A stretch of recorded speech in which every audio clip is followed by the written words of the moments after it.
before I quit my job, I took your course. It was great to get that knowledge from your courses and to find out how to make it work for myself. Your spreadsheets have come in super handy. Your videos are great. Like, I probably watched those like 100 times before I quit my job because I'm like, I got to find out how to do this and how to do it right. You know? I took your course in November. Once I seriously consider dispatching, and then you come with everything. You close from the paperwork, load boards, dealing with carriers, cold calling. I still use your carrier packet right to this day. So I'm just like, I'm looking at your stuff. I'm like, oh man, this is really good stuff. I haven't thought about this before. I wonder if this guy's got a course. And of course, you mentioned your course. Yeah. So I took the course, and I'm like, oh yeah, cool. Filling in all the gaps. I'm like, all right, this is perfect, dude. I was going back to your course as I was dispatching my first load. No joke. No joke. I was like, oh crap. How do you say to do this? What's connecting again? Like, what? Okay, wait. What's a rate card? Oh yeah. Right. Okay. Yeah. What's going on, YouTube family? This is Francisco with Covenant Dispatch LLC, and welcome back to my YouTube channel. Really quickly, guys, like I always say, do me a favor right under this video. If this is your first time viewing this channel, go ahead and hit that subscribe button. Right next to that subscribe button, smash that like button. Do that right now so that this video can reach a more broader audience and help those looking for this kind of information. And then lastly, right next to that like button, go ahead and hit that notification bell so that you can be alerted for when we post future videos. Let's get right into this video. So I was prompted to make this video again, like my last couple of videos, because of a comment that someone put on one of our videos on YouTube. We get a lot of comments as our subscribers are growing, so we try to be considerate of that, but I like to pinpoint some of them and make videos out of them because they're great questions. So in this video, as you can see in the title and thumbnail, I want to answer this question. It's not really, you'll see when you see the question, they didn't outright ask the question, but it made me think of the idea of making a video talking more specifically about it. But I want to talk about, how do you charge your carrier? So there's multiple ways that you can charge a carrier, and I've seen it done these ways that I'm getting ready to share with you. And then I'll give you my opinion at the end as to how you should do it. So the question is this. Kayla EB-EB4PT. Kayla, if you're watching, thank you for I know it's been 2 months since you've commented this, so I'm sorry that I'm just now getting to it, but thank you for putting that because it prompted me to make this video. So Kayla says, are you still charging 6%? So the reason why she's asking that is because I guess in that video I must have said that's how much I was charging, and I still do charge that for CDL carrier equipment types. So if you don't have a CDL, I charge 8%. But then again, I don't dispatch for non-CDL box trucks or even hot shots currently at the moment. So right now, yes, I do charge 6%, but I want to dive in a little bit deeper as to how you charge, because I feel like there's a lot of meat in that question by answering it, and I believe it's going to help somebody. So let's get right into it. There's 3 ways I'm going to share in this video how you can charge as a freight dispatcher, and of course I'm talking about as a freight dispatcher working from home. Before I do that, though, really quickly, guys, we did just release, and the only reason why I did this is because I used to have another platform where you were able to purchase our handbook or our ebook separately from the course. For those of you who are just looking to maybe just make a lower cost purchase to see if you like our content or whatever the case may be.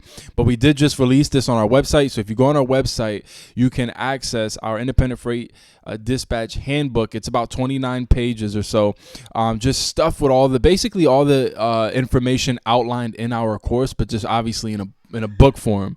So if you go to our website, you'll be able to locate it in our courses page, and we have it for $60 along with the freight dispatch handbook. And let me just jump out and show you guys real quick. Along with the freight dispatch handbook, you also will be getting, let's go here. You go to courses right here. But along with the ebook, you will get our template. So our agreement form template, our broker list template, and our weekly report template will also be with the ebook. So you can view our testimonials. Scroll down here to the bottom. This is our freight dispatch blueprint package. And then here's where you'll be able to access the book. Let me actually show you guys just a sneak peek really quick of what is in the book. So if you're a course customer, of course, you get access to this page here. And then you'll have access to the ebook. So let me just download it real quick to show you guys. So this is our book. And we kind of, again, we just dive into literally everything, all the fundamentals. And if I'm not mistaken, we got about 29 pages. All the information, more or less, that's outlined in our course. So I just wanted to show you guys that. That's now available on our website if you are interested in that. Let's get right back into the video. All right, so number one, this is one of the ways that people charge as an independent freight dispatcher. One of the ways that you can charge your customers. Now, I want to say this: the first two that I share with you guys are recommended for when you're more established. So I just want to, and I'll circle back on that at the end of this video. But I did want to share that. So, because some of you might be intimidated, like, what do you mean, like, what if I? So let me just explain. Number one, volume of trucks. So I've seen it where people charge or companies charge like this. That means this. Let's say you're like, okay, if you have one truck, or one unit, we'll charge 8% for a single unit. But if you have, more, and again, this is just an example. Of course, it could vary depending on the company. They might say 1 to 5 trucks will charge 8%, and then 5 to 10 trucks, or 5 to 7 trucks 6%. And then, 7 to 10 trucks, 4%, whatever. But as you can see, the more trucks, the less that you charge on the percentage that you would charge, obviously, because the more trucks they have, the more money you generate by dispatching them. Therefore, you alleviate the cost. So volume of trucks is the number one option that you can do. Now, again, I recommend that you get more established, because pitching this from the get-go, it's not that it's impossible, but you want to get your feet wet first. Let's say just with that first carrier, and then as you move along, see, hey, more businesses come in, I'm going to start charging like this. But 8% one, 6% two, 4% three. The concept is you charge more for lower and charge less for a higher amount of vehicles or units that they, or not vehicles, truck units that they have. So that's number one. Number two is a flat rate. That means, hey, for every unit we charge $200 a week, right? You could even add variations like, hey, if you have a reefer, we charge, $150 per week. If you have a drive-in, we charge $180.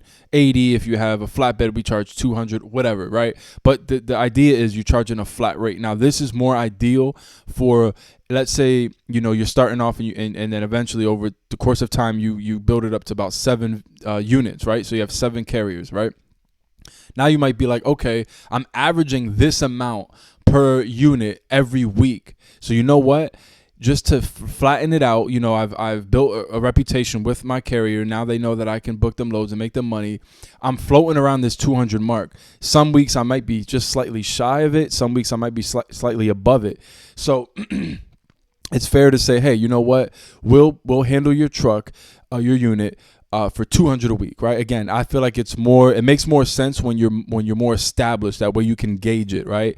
By just maybe running analytics and saying, hey, it just makes sense if we do this, right? That means if it's like a super, super slow week, you're still getting paid $200. But if it's a super busy week, you're still getting paid $200. So it works on both ends, if that makes sense. The third way that you could do it is the percentage of gross. And this is the most popular way, and how most dispatchers I'd imagine charge, and that's just a percentage of the gross. It makes it very simple, very easy. So if a truck, let's say, makes $7,000 in a week, then you as the dispatcher would charge 6%. So that's 7,000 times 0.06.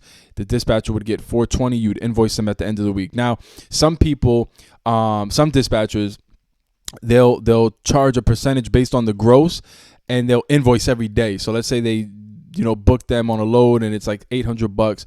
They'll send them an invoice for that load that day. I would stay away from that, because I think it's just a little annoying. Like no carrier wants to be paying an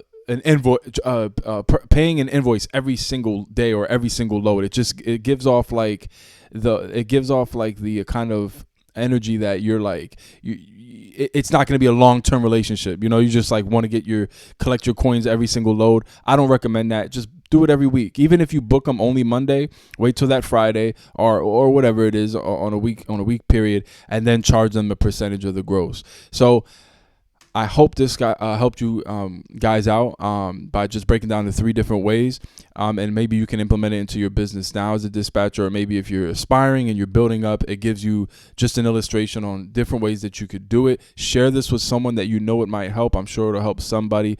Other than that, I'll see you guys in the next video.